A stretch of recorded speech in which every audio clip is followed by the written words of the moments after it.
Bueno, muy bien, ya estamos en línea con el doctor en comunicación y decano de la Facultad de Comunicación de la Universidad Austral, Luciano Elizalde. ¿Cómo estás, Luciano? Catalina soy.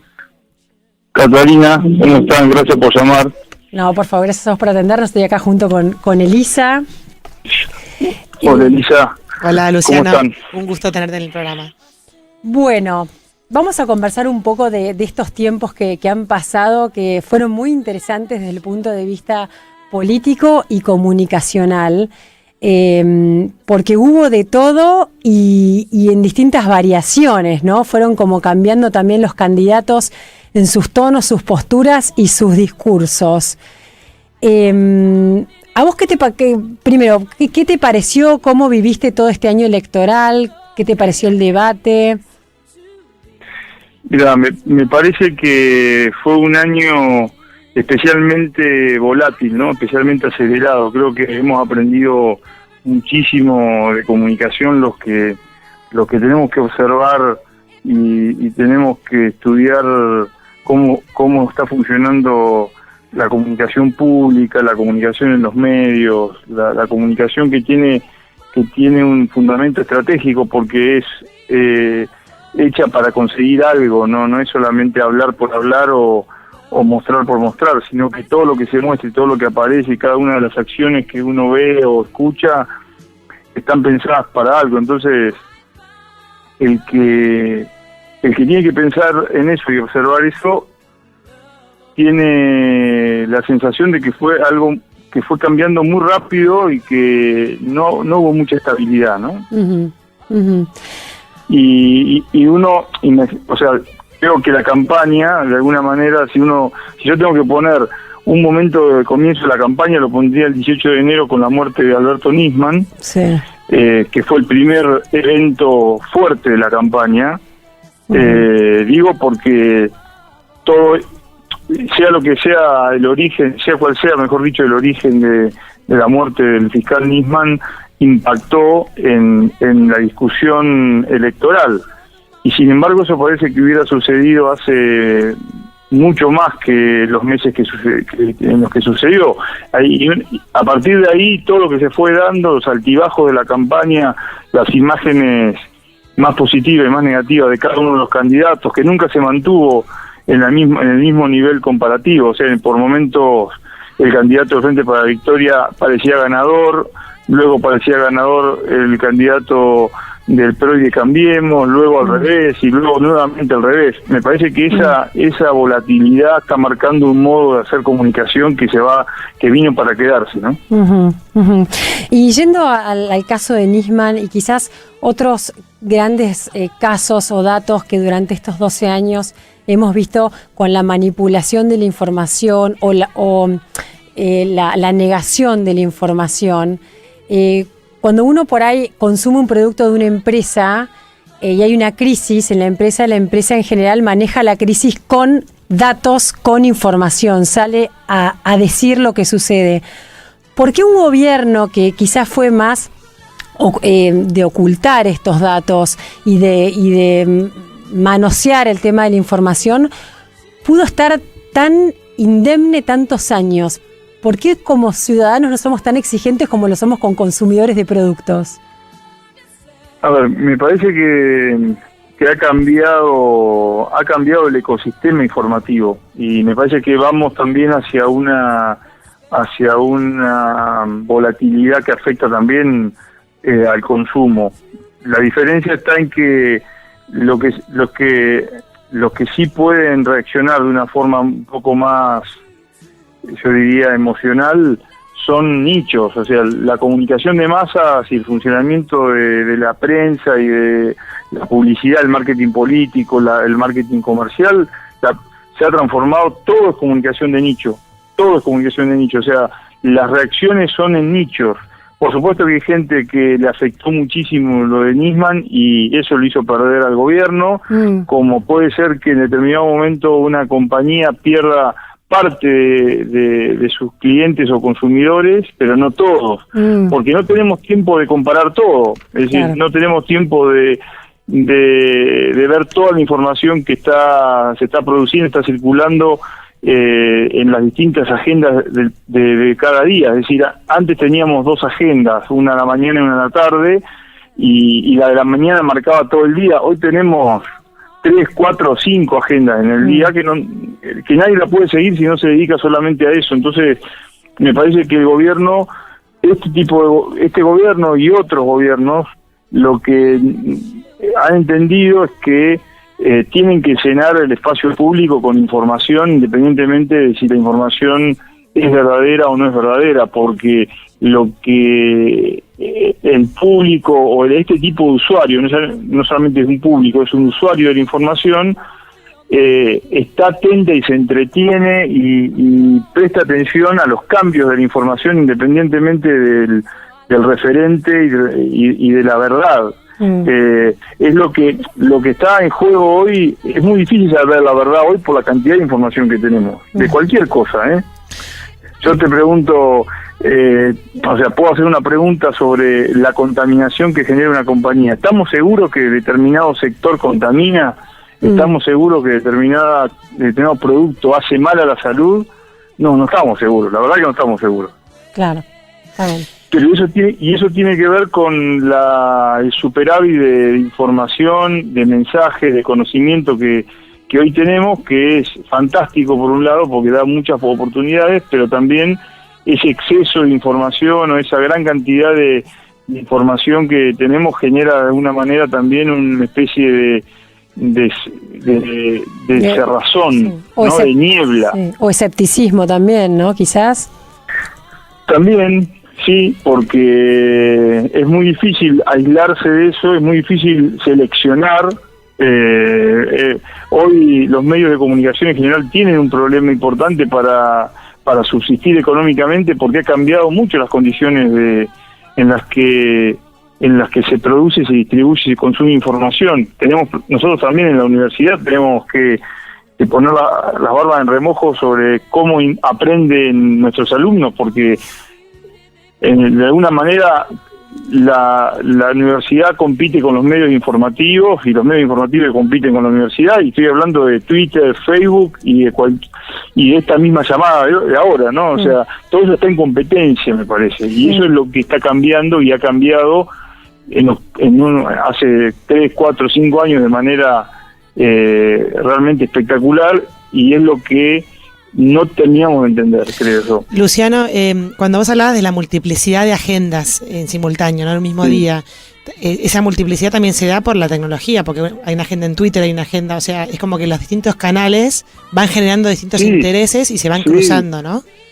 Y por las tecnologías, por la falta, digamos, por la desconcretización de los medios informativos, es decir, la despapelización de los medios en general. Es decir, el hecho de que no sea el papel un recurso, un soporte, mejor dicho, al no ser el papel el soporte, los medios los medios hoy cambian en 5 minutos, cambian la agenda, incorporan temas nuevos y tratan de calentar el ambiente para que los usuarios vuelvan a entrar, ¿no? Claro. Y queden de nuevo. Entonces, cuando dependías de las rotativas y del papel, eso era imposible desde el punto de vista de los costos y desde el punto de vista tecnológico. Claro. Hoy no, hoy es facilísimo. Y además tenés las tablets y los teléfonos inteligentes de millones, decenas de millones de teléfonos y de tablets que están incorporando al sistema información que puede ser relevante. Claro. Eso hace que las agendas cambien completamente. El domingo la presidenta estaba generando agenda con Twitter, ¿no? Sí. En el medio de la elección, en el medio que votábamos. Antes eso no existía.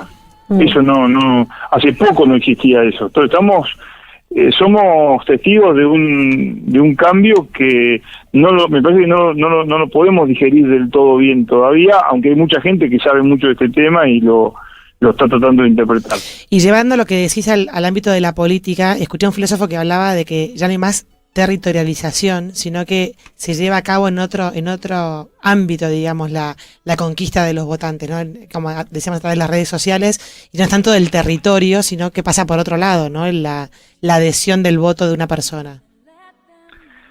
Sí, me parece que creo que ambas cosas, ¿no? Me parece que el territorio sigue teniendo, es un anclaje importante para entender una campaña. Los equipos de campaña trabajan sobre el territorio y tratan de entender las características propias de ciertos territorios y ciertas áreas geográficas que condicionan, pero claro, lo que hoy ha generado, lo que genera el cambio en la campaña es lo que se llama la psicopolítica, ¿no?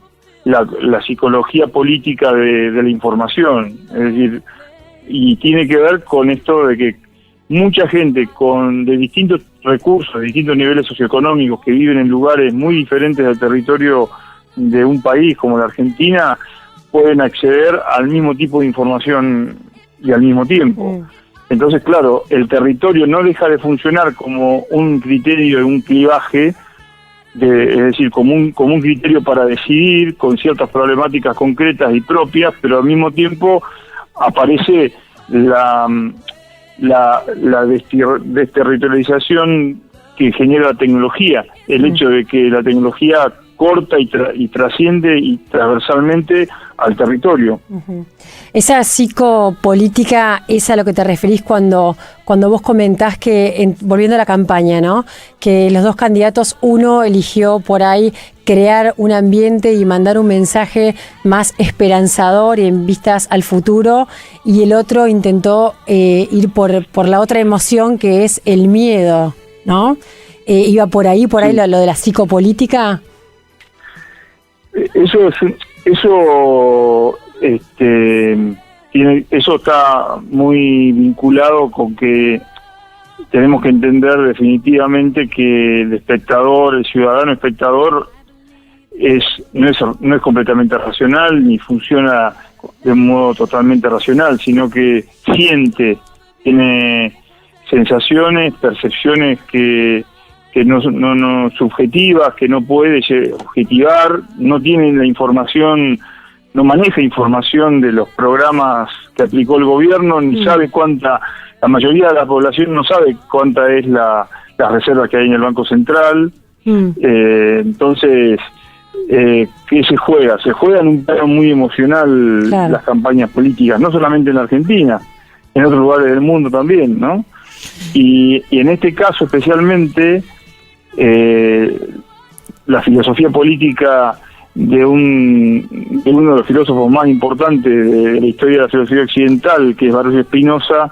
Spinoza es un clásico porque habla de las pasiones, de dos pasiones muy importantes como el miedo y la esperanza, y ahí en esta elección se produce eso, y tienen efecto ya ahora con el diario del lunes, con los resultados del domingo, mejor dicho, ha tenido efecto, ambas emociones han tenido efectos, claro, porque ambas emociones activan o pueden llegar a expresar distintas realidades de grupos sociales distintos, ¿no? Claro. Me parece que fue la campaña del Frente para la Victoria tuvo que hacer una campaña negativa, o decidió hacer una campaña negativa fundamentada en el miedo al otro candidato, y eso tiene cierta validez, diría yo, porque habría que ver si hay sinceridad, pero si hay sinceridad yo puedo colocarme en una postura paternal y decirle a los ciudadanos, tengan cuidado con el otro porque ahí hay un peligro. Eso es lo que dijo, ese fue el mensaje de la campaña del Frente para la Victoria. En cambio, la campaña de Cambiemos estuvo fundamentada en un grupo social que nosotros en los estudios cualitativos lo habíamos identificado también. Es un grupo que no le alcanza con el estilo de vida y con la propuesta económica que le ha hecho el gobierno y quiere, creo yo, superarse, no quiere los planes sociales para sus hijos, acepta los planes sociales para ellos, pero quiere que sus hijos estén mejor. Entonces me parece que lo que Cambiemos pudo y el PRO pudieron identificar es ese grupo social, y eso tiene que ver con esperanza y tiene que ver con buscar una mejor forma, una realización personal, diría yo.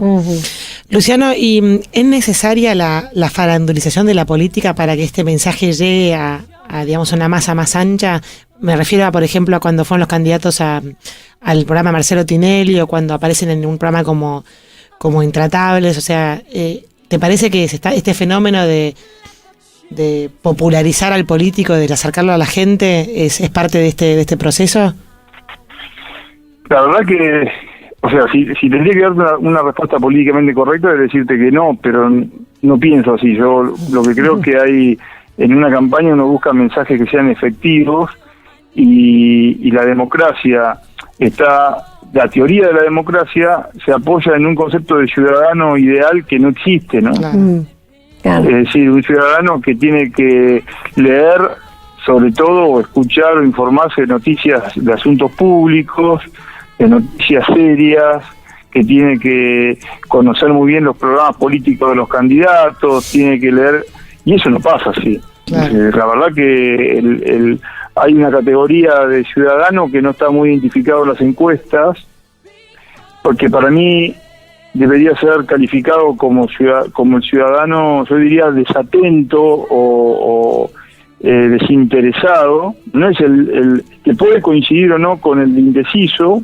pero que desde el punto de vista informacional está desatento a la información política, que no mira los programas de análisis político, que no escucha los programas de radio que sean solamente de análisis de asuntos públicos, y ese programa, y esa gente está ¿dónde está? Y esa gente mira los programas de entretenimiento. Claro. Con lo cual ciertos programas, si ustedes piensan en los cambios de género, como Intratables, que empezó siendo un programa de análisis de noticias del espectáculo y noticias de la vida privada de personas famosas, y termina siendo un programa, ha pasado todo el espacio, todos los espacios políticos, y las principales personalidades de la política siguen siendo intratables en este momento. Claro, claro. Así es. Entonces, a ver, la farandulización de la política, me parece que desde el punto de vista, la crítica que hicieron los obispos me parece pertinente porque viene de donde viene. Creo que ellos tienen que decir eso.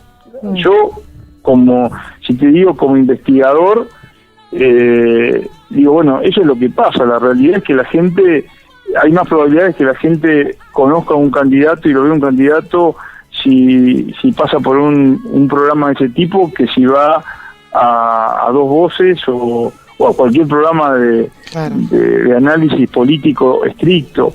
Que hace 30, 40 años la televisión estaba considerada como algo superficial también. Claro. Porque había que leer diarios para informarse, y hoy en realidad ni siquiera tenemos programas de política que son densos para el tipo de espectador que tenemos. Claro. Entonces hay todo un desafío para pensar eso, y no está resuelto, y alguien que está en campaña dice, bueno, necesito que mi candidato lo conozcan más, o que mi mensaje llegue, y utiliza los programas que la gente mira. Claro, sí. ¿Crees que el debate ya se puede se puede ya haber convertido en un bien público, o podemos esperar que se instaló, que va a haber más debates? La verdad que no lo sé. Me parece que sí hay una... me parece que tuvo efecto el debate, cierto efecto debe haber tenido el debate. Creo que desde el punto de vista de los indecisos, Mauricio Macri no pudo responder a una pregunta importante sobre el ajuste que le hizo Daniel Scioli, y uno podía conjeturar que la poca diferencia que obtuvieron el domingo tiene que ver con el temor, y tiene que ver con esa falta de respuesta. Había gente que estaba atemorizada por la imagen que tiene Macri de empresario y de persona vinculada a los 90, cosa que es bastante imprecisa desde el punto de vista de los datos, pero en la percepción popular, en la percepción de la gente estaba.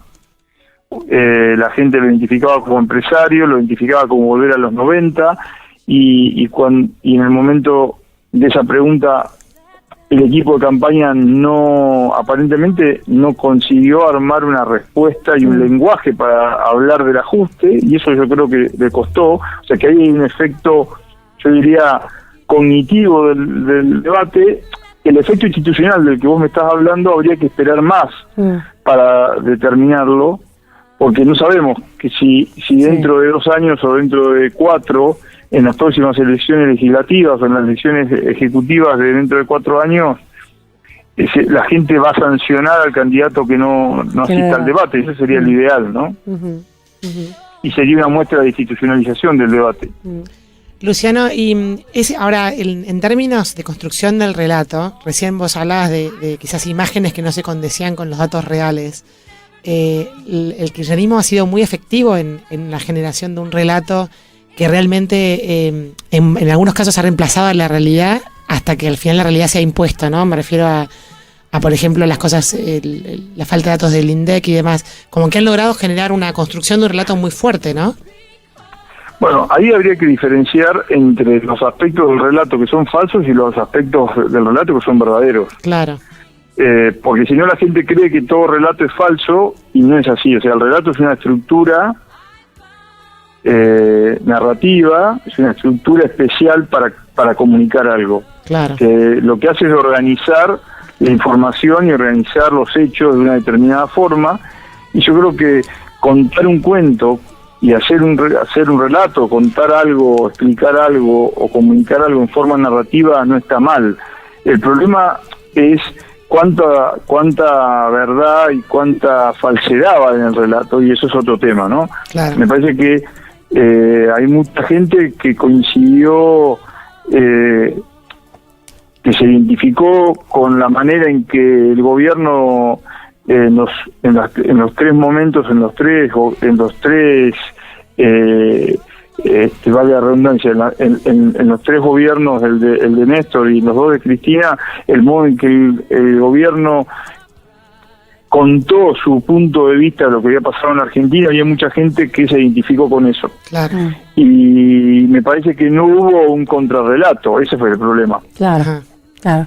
Luciano, no hubo una oposición que intentara decir, bueno, no, nosotros vemos que el relato, nosotros vemos que nuestra forma de ver la evolución, el desarrollo, la historia de la Argentina en los últimos 15, 20, 30 años fue de otro modo. No hubo eso, entonces quedó como que el relato era sinónimo de mentira. Yo no sería más preciso con eso, ¿no? Claro. Creo que en el relato hay aspectos que son verdaderos y otros aspectos que no son tan verdaderos, que tienen que ver, por ejemplo, con el control del INDEC, que me parece que eso es grave, y me parece que también me parece que el relato de la oposición y el relato del gobierno también le faltó otros aspectos, como por ejemplo contar la verdadera historia o una historia más ajustada de lo que pasó en el 2001 y de la crisis de 2001, quiénes fueron los instigadores, quiénes fueron los que provocaron la salida de la Rúa, etcétera, etcétera, que no lo cuenta nadie. O sea, no lo cuenta nadie a nivel masivo, se cuenta por ahí en términos de investigaciones que son un poco más científicas y que están más orientadas solamente a grupos, a personas que se especializan, pero no al gran público. Entonces, creo que eso es importante diferenciar. ¿Hay temas tabúes Sí, hay temas tabúes. Hay temas tabúes porque, más allá de las diferencias y de las peleas que hay en la clase entre los actores de la clase dirigente, hay también temas tabúes, o mejor dicho, acuerdos de la clase dirigente para no decir ciertas cosas. Claro. Incluso entre adversarios hay acuerdos para no decir ciertas cosas a la clase dirigida, por decirlo de alguna manera, ¿no? A la gente. Cuando una sociedad por ahí está como con muchos cepos, ¿no? Por ejemplo, un cepo económico o un cepo de libertad de expresión, y esos cepos se levantan. ¿Cuáles son las primeras fuerzas que se liberan en esa sociedad? ¿Las creativas, las emprendedoras, las violentas? Es muy difícil esa pregunta. Es muy difícil porque es muy difícil para hacer escenarios o para predecir. Creo que esta es muy buena la pregunta por lo siguiente, porque lo que viene y lo que hubiera venido igual si hubiera ganado Daniel Scioli era un cambio.